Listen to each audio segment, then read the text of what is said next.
ESO schießt Löcher ins Budget, ganz schön große.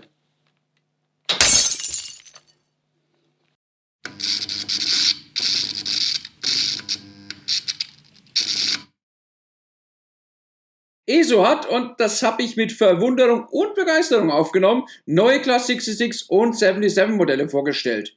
Das selbst wäre jetzt doch gar keine Meldung wert, aber es sind auch zwei aus europäischer Festlandsicht gesehen ganz schöne Exoten mit am Start. Mit dabei ist die One der Freightliner.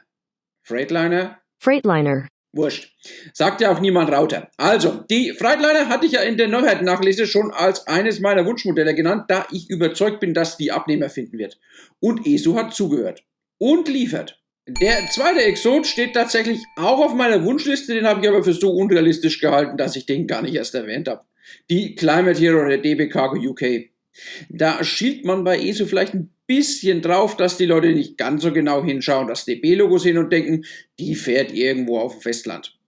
Völlig unrealistisch ist das ja nicht. Eurocargo Rail ist ja mittlerweile offiziell DB Cargo France und es könnte eine der ersten Maschinen sein, die eine neue Folierung erhalten haben. Modellbahn Union ist auf jeden Fall schon mal drauf reingefallen und listet die Maschine als der DB AG in Deutschland zugehörig. Dürfte aber nicht der letzte Händler sein, dem das passiert. Wundern dürfte sich der eine oder andere aber schon, immerhin steht da Climate Hero auf einer Zweitakt-Diesellokomotive. Wie wird denn aus dem potenziellen Luftverpester ein Klimaheld? Dank HVO.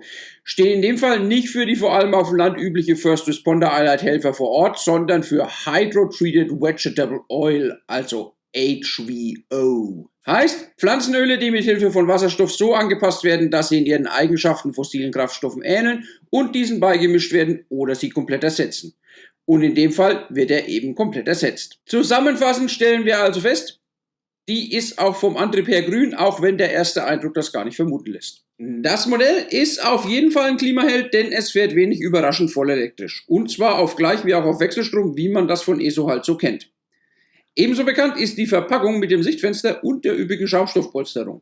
Üppig umbaute Luft ist übrigens anscheinend Programm bei ESO. Ich habe die Loks im Originalkarton bekommen, so wie der aus China kommt. Und da stecken die Packungen in diesem Tiefziehteil. Pro Kartons 2 Loks, wo locker 4 Platz gehabt hätten.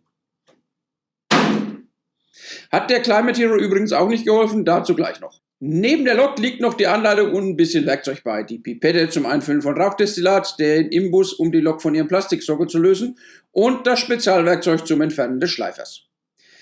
Anders als früher reicht das aber nicht mehr aus, um die Lok auf Gleichstrom umzustellen. Dafür gibt es seit einiger Zeit einen zusätzlichen Schalter am Boden der Lok, den man entsprechend umstellen muss. Trotz dieser üppigen Verpackung lag bei der Climate Hero ein Trittblechlose im Karton. Ist mir bei ESO so tatsächlich noch nie passiert und dürfte eine absolute Ausnahme sein.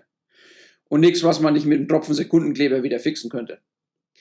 Auch scheint die Umverpackung den Karton nicht vor Beschädigungen zu schützen. Der eine Karton ist nicht mehr wirklich als Mint zu bezeichnen, wie Sammler in der Regel absolut tadellose Verpackungen nennen.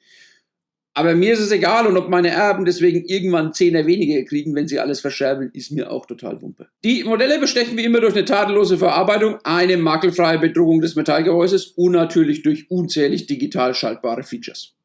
Auf insgesamt 30 Funktionen kommen die Modelle, wobei da natürlich auch richtig großer Quatsch dabei ist. Ich meine, niemand braucht die Rauchfunktion bei einer Diesellok und auch der Funkenflug beim Abbremsen aus höheren Geschwindigkeiten wartet noch immer auf eine realistische Umsetzung. Aber natürlich freut sich der Effektbahner über die vielen weiteren Lichtfunktionen, sei es beim Spitzen- oder beim Schlusslicht, das nicht nur abweichende Lichtbilder unserer westlichen Nachbarn, sondern auch ein sogenanntes Notfalllicht schalten kann oder die Führerstands- und Führerpultbeleuchtung oder natürlich die zahlreichen Soundfunktionen, allen voran natürlich der kernige Zweitaktmotor.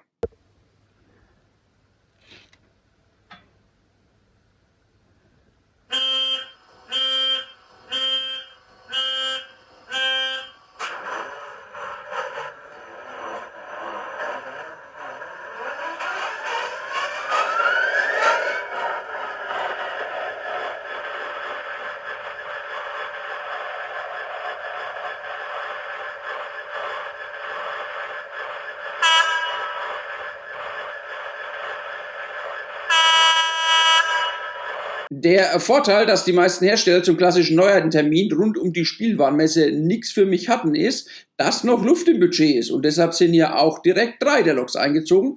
Neben den beiden genannten Briten auch noch die 6602 der Rail4Cam.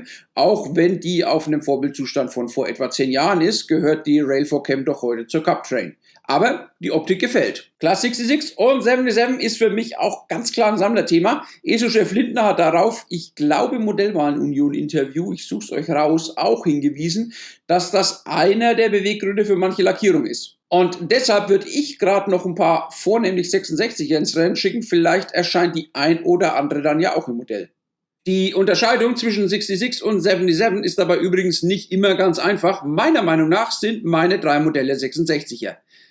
Keine davon ist eine JT42CWRM, so die interne EMD-Bezeichnung der an europäische Abgasvorschriften angepasste Version der ursprünglich als JT42CWR bezeichneten Baureihe.